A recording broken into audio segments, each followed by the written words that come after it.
Subscribe to my YouTube channel, share it with your friends, and comment your thoughts. The stranger by the road, blood trickled from his temple as he whispered, "Don't call the cops, please, just hide this." She hadn't planned on stopping. Not tonight. Not after everything.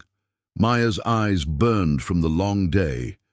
The street ahead was pitch black except for her headlights cutting through the storm. The wipers smeared the rain across her windshield like tears. She hadn't allowed herself to cry.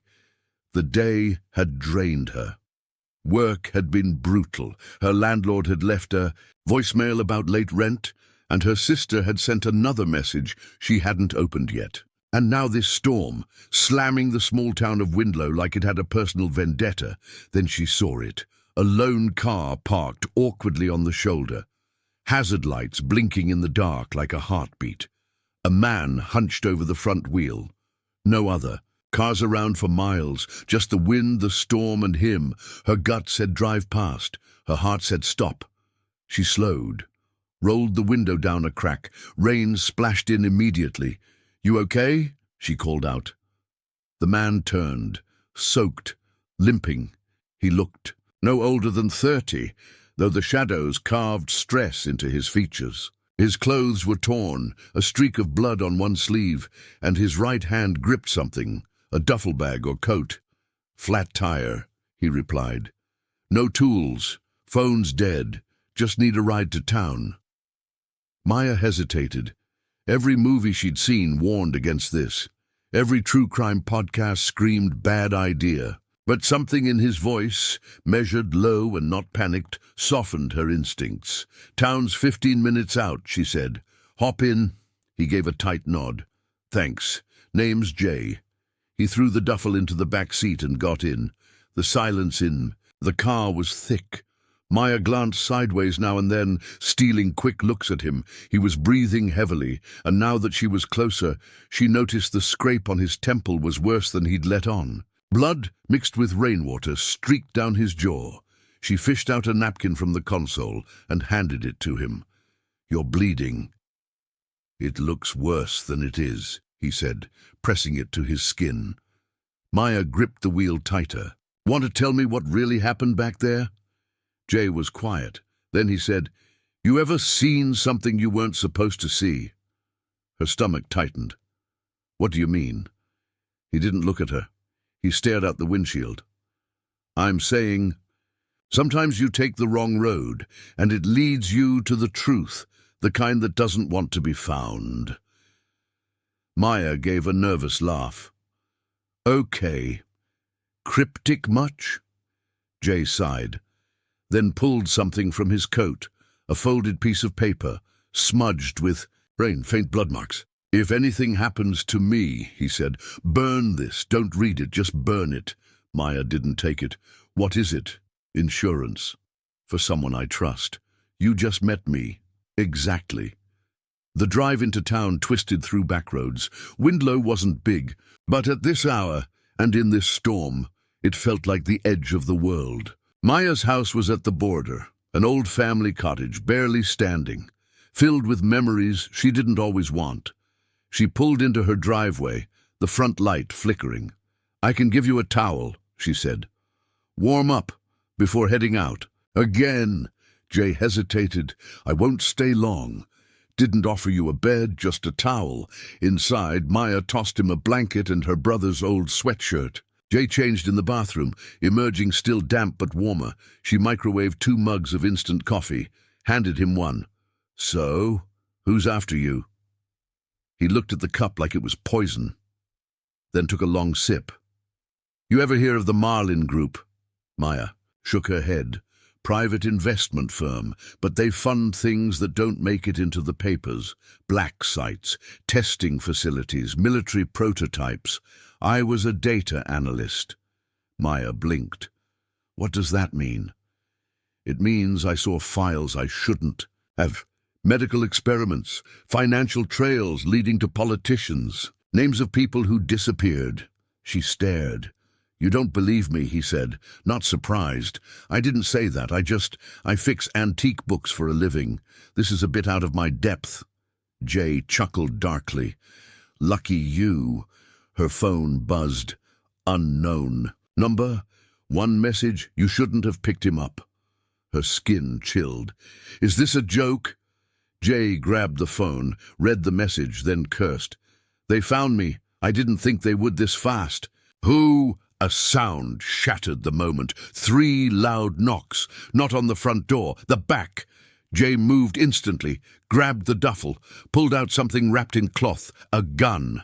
Hey! Maya stood. What the hell is that? If we stay, they shoot. If we run, we might live. Just get your keys, now. A crash came from the back porch. Glass shattered. Someone was inside. Maya ran. Not because she trusted him. Because instinct screamed louder than reason. They bolted through the front door, rain blinding them. Maya jumped into her car, Jay in the passenger seat. She reversed so fast she hit her trash can, sending it flying. Headlights. A black SUV pulled into her driveway just as she sped away. Who are these people? Jay loaded the gun. Not people. Predators. They don't knock twice. Her heart thundered. She turned onto the highway, tires screeching. Where do I go? Jay looked behind. Turn off your phone, then head west. I know someone. Who might help? You're a fugitive. I'm helping a fugitive. Jay looked at her then, really looked. You can still drop me off. This isn't your fight. She gripped the wheel tighter, thought of her quiet, lonely life, the ache in her heart that hadn't gone away since her brother died, the rent due, the jobs she hated. Too late now, she muttered. We run. They drove for hours. Jay drifted in and out of sleep. Maya didn't. Her mind buzzed. What had she just done? Who was this man? Was she being used? She stopped at a gas station at dawn, got coffee and 2 egg sandwiches. Jay hadn't eaten in hours. When she returned to the car, he was gone. The driver's side window was open, the duffel gone. Only the folded, blood-smeared note sat on her seat, and a single line written in pen. Thank you. Whatever you do, don't trust anyone named Ria. Maya stared at the name. Ria. Her sister's name. The stranger's secret. Nora stood, frozen on her porch, the note trembling in her fingers. You're not safe here, Em. Her eyes darted around the empty street, searching for something, anything that made sense. The cool evening air kissed her cheeks, but a chill ran far deeper, like something ancient had awakened. She stepped inside, bolting the door, heart thudding. Em? She whispered. Is it from Marcus? She hadn't seen him since that day. With the tire, he'd driven off after insisting he'd repay her, but she never expected to hear from him again, especially like this. The next morning, the anxiety hadn't dulled. Nora barely touched her oatmeal as she stared at the note. Her roommate, Ava, strolled into the kitchen in her bathrobe, sipping coffee. You look like you saw a ghost. I might have, Nora said. Remember the guy I helped with the tire? Ava raised an eyebrow. The tall, hot one with the haunted eyes? Nora nodded, holding up the note. Ava read it, then looked back at her. You think it's him? I don't know anyone else who would write this, and why would I not be safe? Ava took a long sip. Either you picked up a billionaire with enemies, or a serial killer. Thanks, Ava. That helps. Nora laughed nervously, but her gut twisted. She needed answers. That evening she returned to the spot where she had helped Marcus. She paced, the shoulder of the highway, looking for clues, anything she might have missed. Suddenly, a sleek black car pulled over. She braced herself.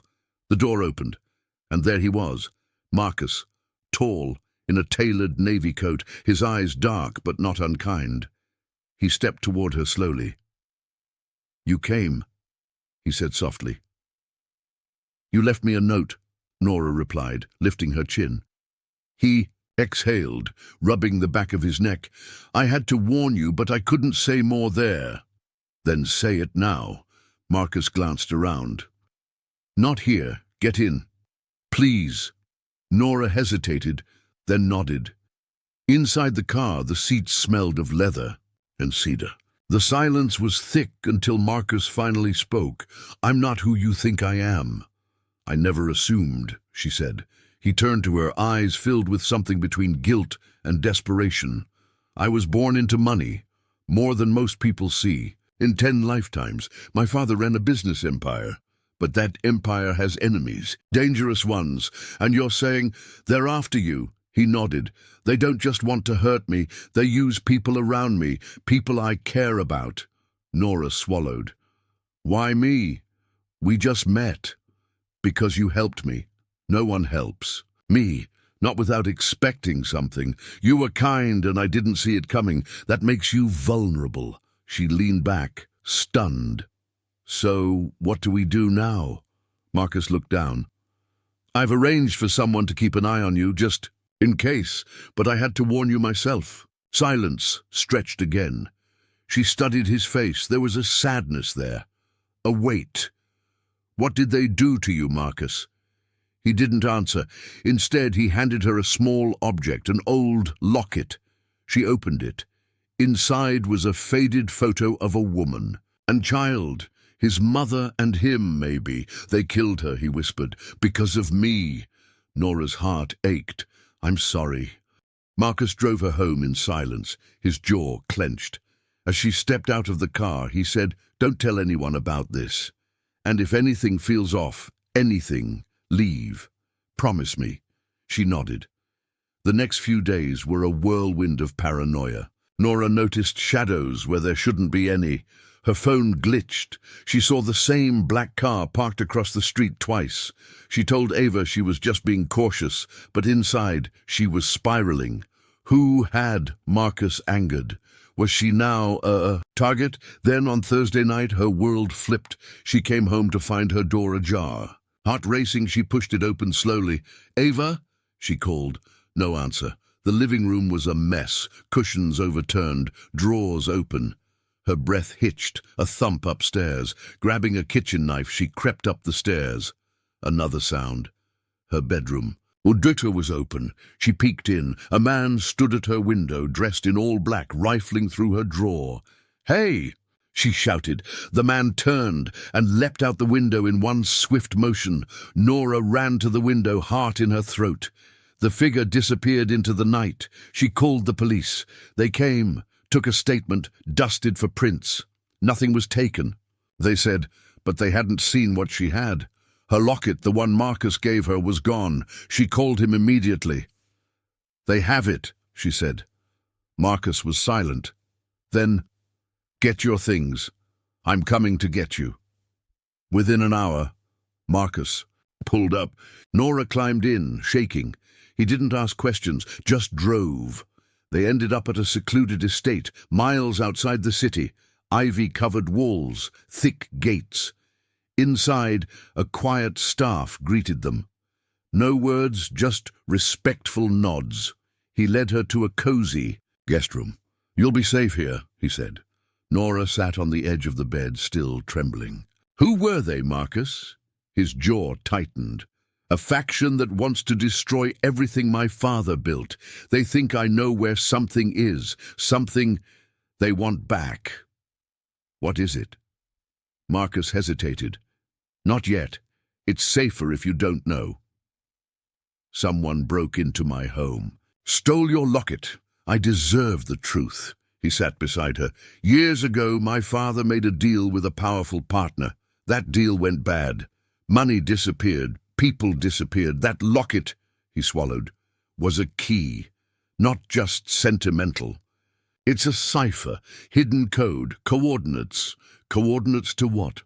I don't know, but they think I do." Nora leaned back. "You should have left me out of this." "I tried, but I couldn't let you get hurt." A beat passed between them, 1,000 emotions in silence. "Why did you come back for me?" she asked. Marcus looked at her, eyes full of grief and something softer. "Because for the first time in a long time, someone was kind to me, not because of my name or money, just me." The room was still. Outside, wind rustled the trees. Then Nora asked, "What happens now?" Marcus's phone buzzed. He glanced at it and froze. "They know you're here," he whispered. Nora's blood ran cold. He stood quickly. "We have to move, now!" As they rushed out of the room, footsteps echoed in the hallway below. Marcus pulled her close, whispering, "Whatever happens, don't stop running." Then the door burst open, and the man standing there was someone she knew. "Ava," Nora gasped. Her roommate smiled, but it wasn't kind. "You should have stayed out of this." Shadows of truth. Nora could barely process what she was seeing. Ava, her roommate, her best friend, standing in the doorway of a secluded mansion in the middle of nowhere, wearing all black, smirking like she'd just pulled the rug out from under the world. "You," Nora breathed. Her legs nearly gave out. What? What is this?" Ava stepped forward slowly, her heels clicking on the hardwood floors. "I told you, girl, you really should have stayed out of this." Marcus stepped between them protectively, eyes blazing. "Back off, Ava." "Oh, we're using real names now," she said with a cold laugh. "Interesting. Should I call you Marcus Davenhall III, or just traitor?" Nora's mind raced. "You knew each other?" Ava cocked her head, ignoring the question. "And you, sweet Nora, you were never supposed to be in the picture. Just another girl scraping pennies." But Marcus got sloppy, emotional, and now here we are. Nora's throat was dry. "Who are you?" "I was his fiancée," Ava snapped, "until he decided to disappear and take the codes with him." Marcus growled, "You were working for them behind my back. Don't play the victim." "I was doing what I had to do," Ava shot back. "Your father made enemies. You inherited them. I just decided to survive." Ava stepped closer.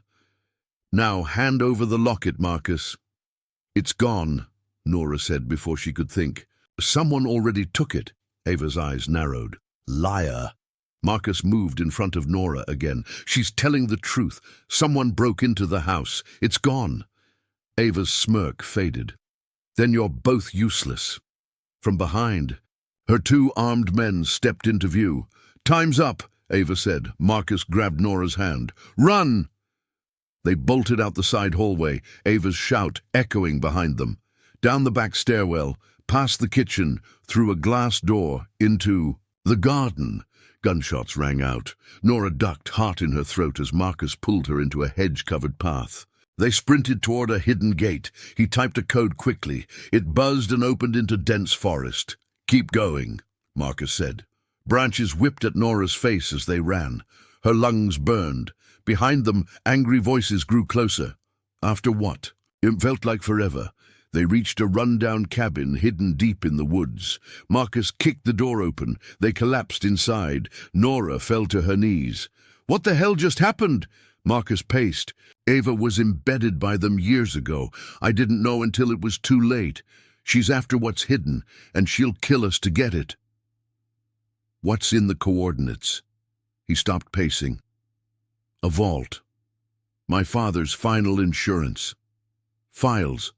Money, proof of what was done. Maybe even names." Nora's hands trembled. "Why not destroy it?" "Because it might be the only way to stop them, to take them down. For good." Silence fell. Nora looked up at him. "Why did she live with me? Was I just a pawn to her?" Marcus's jaw clenched. "Probably. But she underestimated you." Nora stared out the window. The woman she thought was her closest friend was a spy, a liar, possibly a killer. "What now?" she asked. "We go find that vault before she does." The next morning, Nora and Marcus hiked through a valley, following coordinates he decoded years ago but never dared use. Every few minutes, Marcus stopped to listen. He carried a GPS device, worn from age. Hours passed. Just as the sun dipped, lo, they reached a rusted bunker entrance hidden beneath a mound of moss. Marcus knelt, brushing off debris. "This is it." He entered a code from memory. The door creaked open. Inside, rows of metal shelves, safes, and a flickering light bulb. Nora stepped in, goosebumps rising.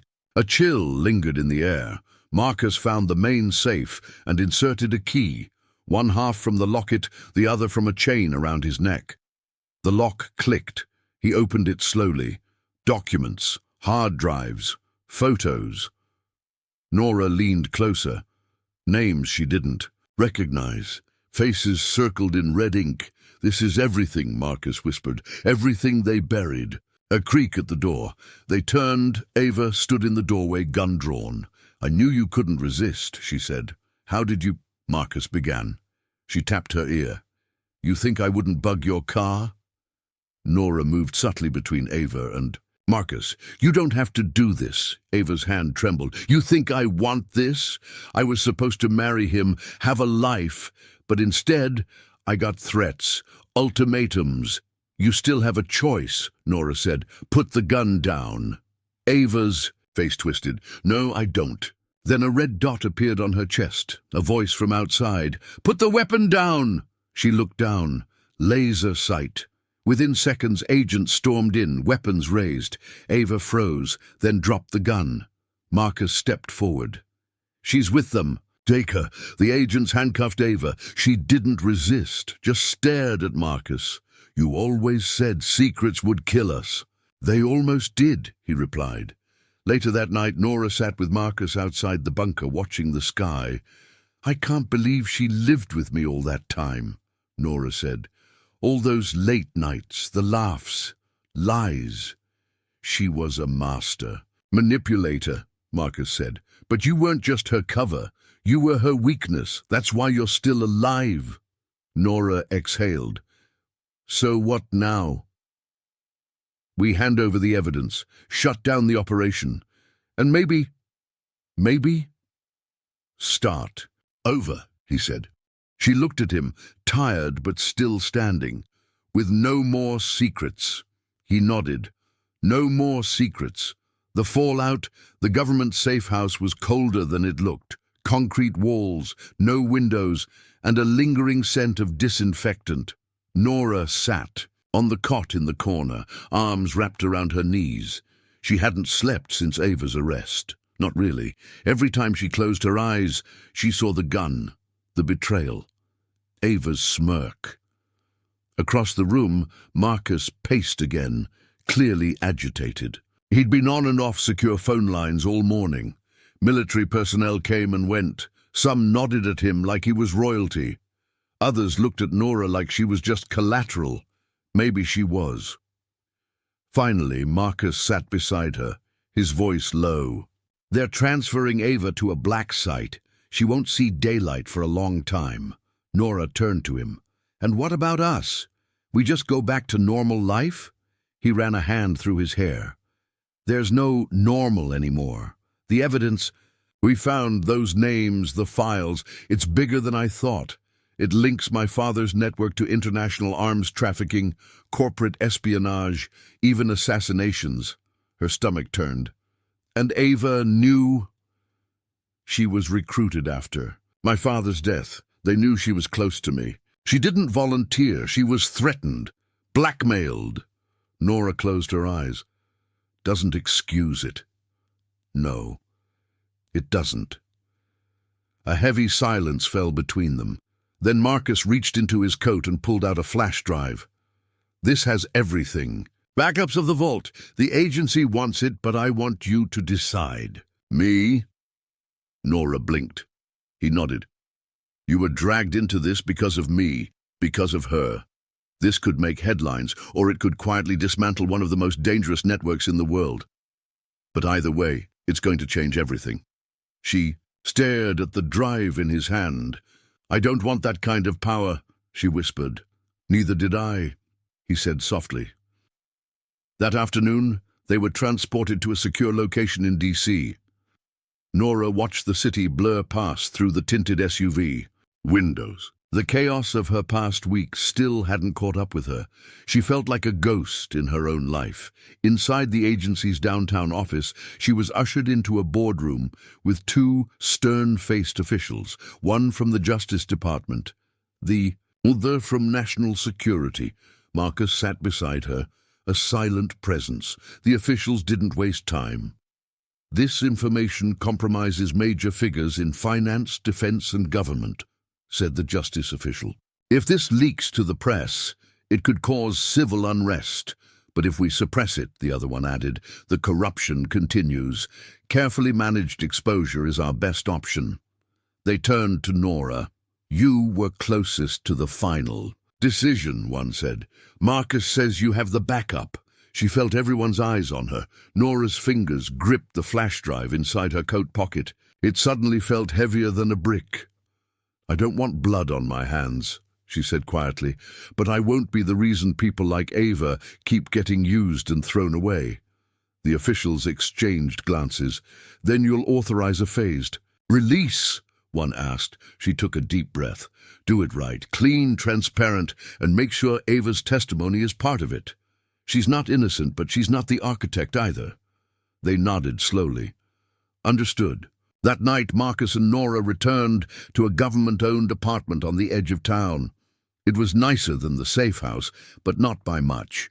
Still, it had a view of the city lights and a couch. Nora collapsed onto it with a groan. We saved the world.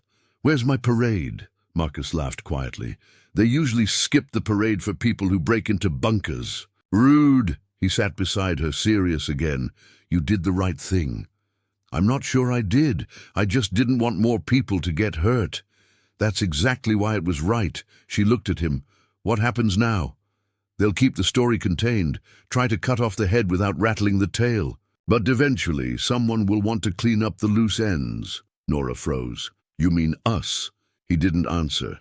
I thought handing over the evidence would keep us safe. It keeps the public safe. Us?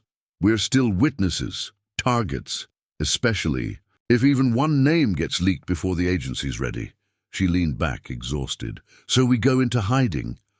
Not hiding. Witness protection. She gave him a look. Isn't that just a fancy word for start over with fake names and no friends? Pretty much, she sighed. Great. Can I at least pick the new name? Something cool like Jade Blackthorn. He chuckled. You're ridiculous. She smiled faintly. You like that about me. He didn't deny it. 3 days later they were moved again, this time under new identities. Nora became Leah Rowan, a barista from Vermont with no family ties. Marcus became Derek Ford, a traveling tech consultant. They were flown to a quiet coastal town in Maine, foggy streets, old bookstores, the kind of place where secrets slept deeply. Their new home was small but cozy, a rented cottage with creaky floorboards and a fireplace. Nora stood in the middle of the living room, staring at her reflection in the window. Gone were the city lights. Gone were the constant threats. Now it was just her and Marcus, and a stack of paperwork with their new names. She turned as he came, in from the back porch. There's a guy 2 streets over with a boat, he said. Offered to take us sailing next weekend. Does Leah like sailing? She loves it. It's Derek who gets seasick. She smiled. It was strange, funny, sad. I don't know how to do this, she admitted. Start over, he stepped closer. We don't have to start over. We can just begin something new. Same thing. He took her hand. Different mindset. Nora searched his face. Despite everything, the lies, the near-death moments, the betrayals, he'd never stopped choosing her, even when she didn't choose herself. Can I ask you something? She said. Of course. If we had met in another life, just 2 strangers in a coffee shop, do you think you would have told me everything eventually? Marcus was quiet for a long moment. Yes, because I would have wanted you to stay. That night, as they curled up by the fire, Nora opened a worn notebook Marcus had brought from the vault. It was his father's journal, page after page of coded entries, maps, names, confessions. She skimmed a passage about Operation Timberfall, something that involved a military cover-up in South America. The level of detail chilled her. Marcus leaned over. There's more, a lot more. She looked at him. Are we really done? Or is this just the beginning? He exhaled. I think we're out of the storm. But the world isn't. If we walk away now, we're safe. If we go back in, we might not make it out, she finished. He nodded. She closed the journal and rested her head on his shoulder. For now, she said, let's just be Leah and Derek.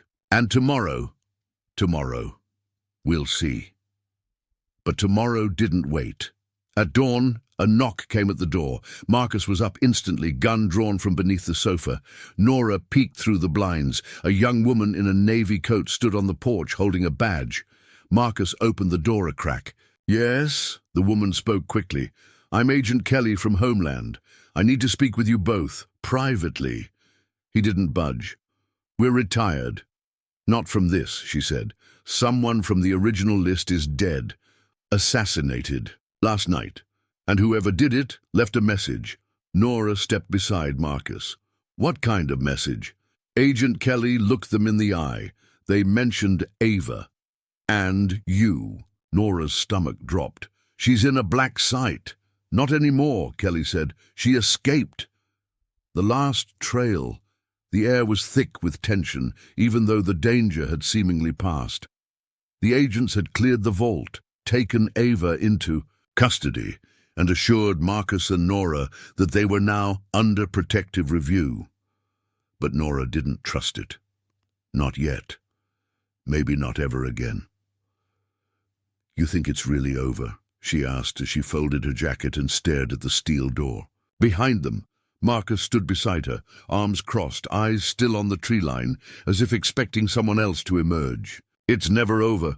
Not when this many powerful people are exposed. They'll regroup, retaliate, hide deeper. He didn't say it, but Nora knew. Ava was just the first fallen domino. They spent the night at a secure government safe house in the mountains. Nora barely slept. Even after all they'd been through, gunshots, betrayal, the secrets in the vault, her thoughts circled one thing: Ava. The betrayal had cut deep, not because of the gun or the lies, but because Ava had genuinely made her feel seen once. Morning came cold and silent. Marcus was already awake, standing near the fire with a mug in his hands. There's something I didn't tell you, he said without turning around. Nora sat up, wary. More secrets? No, not secrets, just something I didn't think mattered before. He turned slowly. But now I think it might. She waited. Before my father died, he warned me. If anything happened to him, there would be a second key. Not literal, more like a person, a safeguard. A person? Nora asked, standing now. He nodded. He said, look for the girl with the broken wristwatch. At the time, I thought it was some weird metaphor. But what if it wasn't? Nora blinked. The girl with the broken wristwatch? Marcus walked over and opened a drawer, pulling out a photo that had been in the vault, one she hadn't noticed before. It was old, grainy, clearly taken on surveillance. A girl, maybe 15 or 16, standing beside a train. A broken wristwatch dangled from her arm. Nora stared at it. Something in her gut twisted. Why does she look familiar? Marcus pulled another photo from his wallet, this one of his father in the late 90s. That girl, he said, tapping. The older photo was the only one who escaped from one of the cartel's human trafficking operations. She vanished after giving testimony, put into witness protection. And you think she's the safeguard? Nora asked. Marcus nodded. If she's alive, she might be the only one with first-hand proof to back everything in the vault. Nora's thoughts raced. Do you know her name? Just a code name. Mira. She exhaled slowly. So where do we start? They traveled, light and fast. The agency had tried to slow them down, insisting that they stay under observation, but Marcus used an old favor, someone from his father's past who still owed the Davenhall name. Within hours, they were in an unmarked car, heading south through winding desert roads toward a small town in Arizona. Navajo territory, Marcus explained. Lots of places to disappear out here. Nora stared out the window at the cracked, dry earth. And if she's dead, then this trail goes cold. The town was called Ash Ridge, population under 300. They booked into a small roadside motel under fake names. This time, Nora chose Jane. The irony wasn't lost on her. Marcus spent hours that night going through underground databases, searching anything related to Mira, wristwatches, survivor programs from the early 2000s. Nora wandered into the diner across the street trying to clear her head. That's when she saw her, a waitress in her mid-30s, jet-black braid, soft eyes. But it was the wristwatch that caught Nora's attention, dangling loosely, broken. Frozen at 3:17, Nora's heart pounded. She flagged the woman over. "Hi, could I get a coffee?" The woman smiled. "Sure thing. You passing through?" Something like that. Nora looked at her closely. "What's your name?" The woman paused. "Maria. You?" "Jane," Nora said softly. "That watch. It doesn't work." Maria shook her head. "Stopped years ago. I keep it for the memory." "What kind of memory?" Nora asked gently. "Maria's." Eyes darkened just slightly. "One I don't talk about." Nora nodded slowly. "Would you talk to someone who says it could save lives?" Maria froze. The smile slipped. Her eyes flicked toward the door, then back to Nora. "I get off in 20 minutes, she whispered. "Meet me behind the diner." Maria's real name was Amira Calderon. She'd been hiding in Ash Ridge for 17 years. The wristwatch had belonged to her older sister, who died in the raid that freed Amira from captivity. "I didn't want to be found," Amira said as they sat in the alley. "Not by them, not by anyone." Marcus showed her the documents from the vault. She scanned them with practiced, cautious eyes. "This," she said finally, "matches what I saw back then. The names, the symbols, even the code names." Nora leaned in. "Would you testify publicly?" Amira's face hardened. "Do you know what they did to my sister?" "I know they'll do worse to others if you don't." Silence stretched. Finally, Amira said, "Then I need protection, not the government kind, real protection." Marcus nodded. "I know someone. He runs a sanctuary in Patagonia, off-grid. We'll get you there." "And the files?" Amira asked. "They're being duplicated and uploaded to trusted journalists. It's time this story comes out." 2 nights later, under cover of darkness, they drove Amira to a private airstrip. A plane waited, engines humming low. But as they neared the gate, a black SUV blocked the path. Marcus slammed on the brakes. 3 men got out, faces obscured, armed. "Get down," he shouted.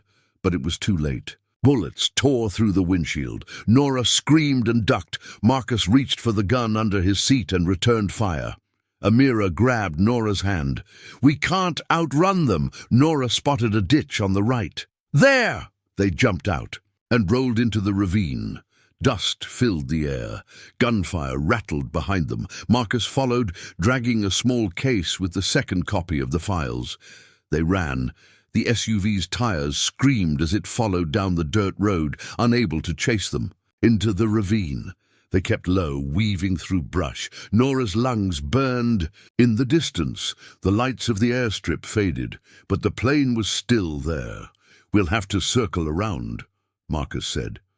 Just as they reached the edge of the tarmac, a second vehicle appeared. This time, a drone hovered above. "We need a diversion," Marcus said.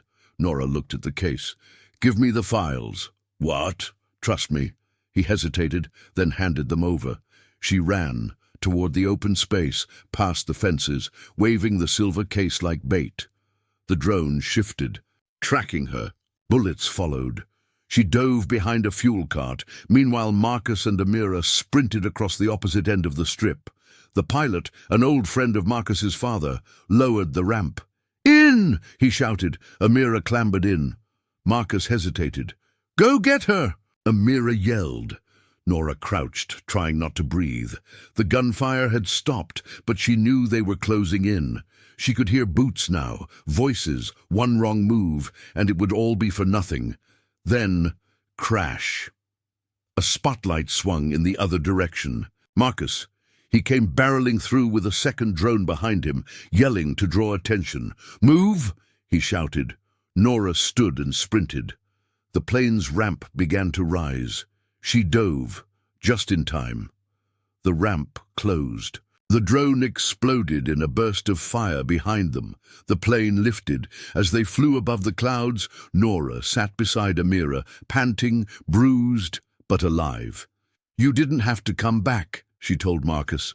"I did," he replied, gently brushing dirt from her cheek. "No more secrets, remember?" She smiled weakly. "I think I've had enough adrenaline for a lifetime." Marcus held her gaze. "Once this is over, maybe we can finally figure out what normal looks like." Amira looked out the window. "I don't know if any of us will ever be normal again." "But we'll be free," Nora said quietly. As the sun rose over the Andes, the plane banked toward a hidden valley, where truth would be protected and the final chapter could begin. The final turn. The sun was just beginning to rise when Nora opened her eyes, curled on a couch inside the safe house, miles from the vault. The events of the past week flashed through her mind like jagged lightning. Ava's betrayal, the chase. Through the woods, the vault, the confrontation, and the sting of truth still clinging to her skin like smoke. She sat up slowly, rubbing her temples. Marcus was already awake, speaking in hushed tones on a satellite phone. His voice was calm, but his eyes flicked toward her with the weariness of a man who hadn't rested in days. "She's secured," he said, placing the phone down once he was done. "Being transferred to an international holding facility. The charges will stick. Enough evidence in that vault to light up half the eastern seaboard." Nora pulled the blanket tighter around her. "And the others? They're watching them now, the organization's fracturing. Ava's arrest scared them." Nora stared at the floor. "I should feel relieved. But it feels hollow, like I lost something I didn't even know I had." Marcus nodded, his expression softening. "Because despite everything she did, she was still your friend. Or at least, she played the part so well it felt real." "She held my hand when my dad passed," Nora whispered. "She made me soup when I was sick. And all along it was fake?" "Maybe not all of it," Marcus said carefully. "She wasn't just acting. She was conflicted. You saw that in the bunker." Nora's throat tightened. "I almost pity her." "Pity is fair," Marcus said, "but don't carry her guilt. That's hers alone." A silence fell between them. Not awkward, just heavy with shared memory. Nora finally stood and walked to the window. Outside, the trees swayed gently in the breeze, like nothing had happened. "We're not the same people we were a week ago," she said. Marcus rose and joined her. "No, we're not." She glanced at him. "What happens to the evidence now?" He hesitated, then reached into a locked briefcase on the table and pulled out a single flash drive. "This is the condensed file. Every transaction, every name. We're handing it to the authorities this morning." Nora looked at it like it was glowing. "That's your father's legacy?" Marcus shook his head. "That's his curse. But it doesn't have to be mine." She studied him. "And mine?" Marcus's voice dropped. "That's up to you." By midday, they were on a plane heading back to the city. The agency provided transport, ensuring complete anonymity. Marcus had insisted they use aliases for the trip. "Too many eyes still out there," he warned. Nora stared out the window, her fingers clutched around a notebook she had started writing in during the flight. For the first time, she wanted to remember every detail, not to dwell in pain, but to reclaim her story. "You writing about it?" Marcus asked. She nodded. "Not for anyone else, just for me. I need to sort it out." He smiled. "You're braver than I ever was." Nora glanced at him. "You disappeared for years to protect secrets. You buried your name. You carried all this alone." "I disappeared," he said quietly, "because I was scared." She closed the notebook. "You're here now." They landed that afternoon. The air in the city felt different, more electric, like the world was trying to keep moving while Nora was still catching up. Marcus handed the flash drive to a man in a black suit outside the terminal. There were no handshakes, no nods, just a quiet understanding. "It's over," Marcus said as the car drove away. Nora didn't speak, not until they reached her old apartment building. She looked up at the familiar windows. "I don't even know who I was here," she whispered. "You were surviving," he said. "Now maybe you can live." Over the next week, the takedown made headlines around the world. Corruption ring exposed in global sting. Iris arrested in connection to billion-dollar blackmail scheme. Mystery witness provides key intel in International. Leak. Nora stayed quiet. Her name was never revealed. Per Marcus's arrangement, her apartment was cleared. Her accounts, once barely enough for groceries, were suddenly flush with a quiet transfer labeled restitution. She knew Marcus had arranged it. She didn't ask questions, but still, she didn't feel at peace until the envelope arrived. It was hand-delivered. No return address, just her name in elegant cursive. Inside, a photograph. Ava, as a teenager, smiling, holding a dog. Behind her, a younger Marcus, arms crossed, laughing. On the back, a note in Ava's handwriting. "I didn't know how to be loved. Thank you for showing me what it looked like." Honora pressed the photo to her chest. She didn't cry. She just stood still for a long time. That night, she walked to the small cafe where she had once spent her afternoons, dreaming of a better life. It hadn't changed. Same warm lighting, same scratched-up tables. She took a seat by the window, and 20 minutes later Marcus walked in. No suit, no aliases, just him. He sat across from her without a word, waited. She finally said, "I didn't think you'd come. I wasn't sure I should. But you did." He met her eyes. "Because I don't want to disappear again." The silence between them was different now. Not heavy, not tense, just possible. "You said you wanted to start over," she said. He nodded. "I still do, if you're willing." She studied him. "Only if it's real this time." He leaned forward. Every second of it, she gave the smallest smile. "Then maybe we begin with coffee." A year passed. Nora didn't go back to her old life. Instead, she used part of the money Marcus quietly helped her access to start something of her own, a center for women rebuilding their lives after betrayal, trauma, or manipulation. She named it New Light.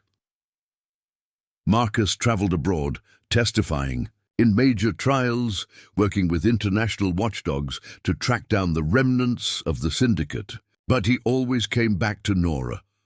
Always. They weren't perfect, but they were honest, and that made all the difference. One evening, they stood at the same overlook where they had once hidden from gunshots in the forest. The sun was setting now, casting gold across the horizon. Marcus reached into his coat and handed her something, the locket, repaired. Whole.